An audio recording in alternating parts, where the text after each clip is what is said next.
Welcome to Apple Teeny, where giant AI models and tiny product decisions both cause chaos. One AI can redesign your app and casually spit out a custom GPU shader. Meanwhile, the actual products wrapping these models are still tripping over token caps, broken desktop continuity, and weird interface choices. The fun part here is the contrast between a huge model like Fable 5 and smaller models like Sol. With Sol, you basically have to hold its hand and spell out every step. With Fable 5, you say something like redesign this app, and it starts inferring the stuff you forgot to ask for, like onboarding research and broader product context. That kind of behavior is what makes people start using the word intuition, which is always a little dangerous, but I get why they say it. The rumor is Fable 5 is somewhere in the 5 to 10 trillion parameter range, which sounds less like a model and more like a moon mission. And sure, if the model is that enormous, it probably explains some of the broader knowledge and more human-feeling leaps.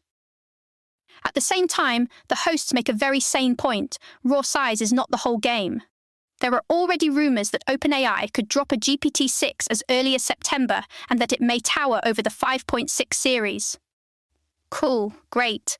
Love a dramatic number, but people do not adopt a model because the parameter count looks like national debt. They adopt it because the interface makes sense, the modes are clear, the workflows fit, and it doesn't make them relearn the product every other week. Now for the most relatable form of AI pain, running out of tokens right when you're actually getting somewhere. Anthropic caps Fable 5 at 50% of a subscriber's token allocation per week, and that turned one 12-hour development sprint into multiple chopped-up sessions. They also kept slamming into 5-hour token windows, which is exactly the kind of friction that kills momentum in coding work. Nothing says futuristic productivity like being told to come back later because the meter ran out. What they found in Cursor is more interesting than just complaining about the limits. Instead of giving one monster prompt to Fable and burning through credits, they used an orchestrator pattern with multiple composer subagents.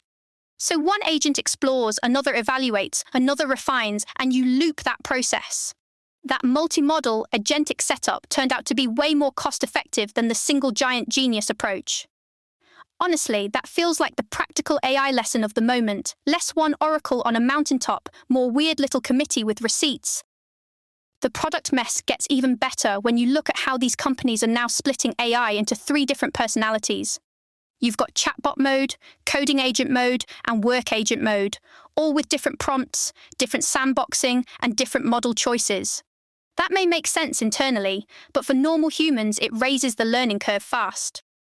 OpenAI's rebrand is a perfect example, bundling codecs, ChatGPT work, and plugins into one app while removing stuff people actually used, like the floating quick ask and the model picker.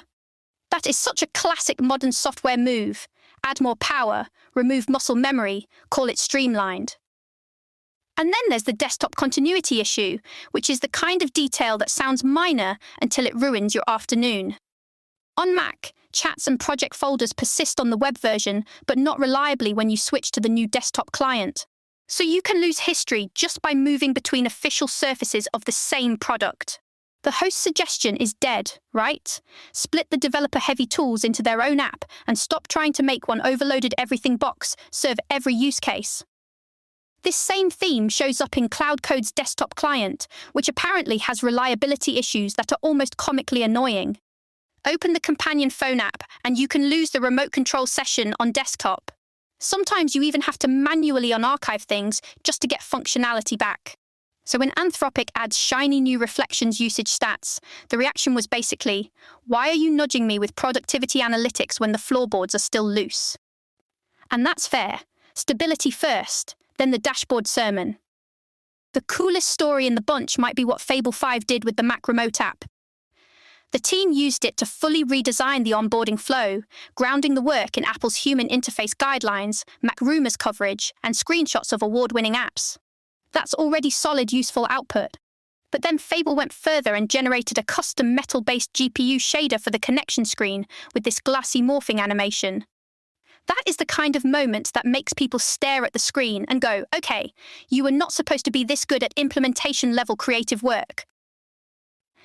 There was also a very practical search win tucked in here.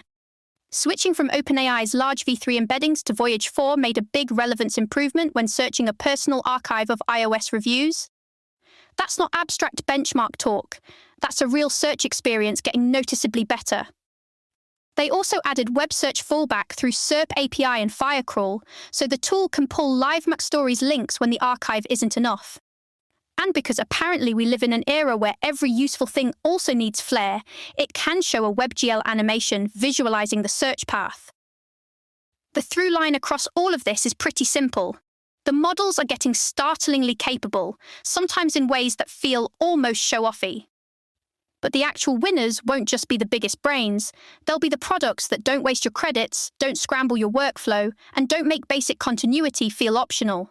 If your model can invent a shader but your app can't reliably keep a session alive, people are going to notice the mismatch. That's it for Appletini. Big model magic is fun, but I still want the buttons and windows to behave like they respect me. Talk soon. This episode was generated by Podkey. Create your own at podkey.fm.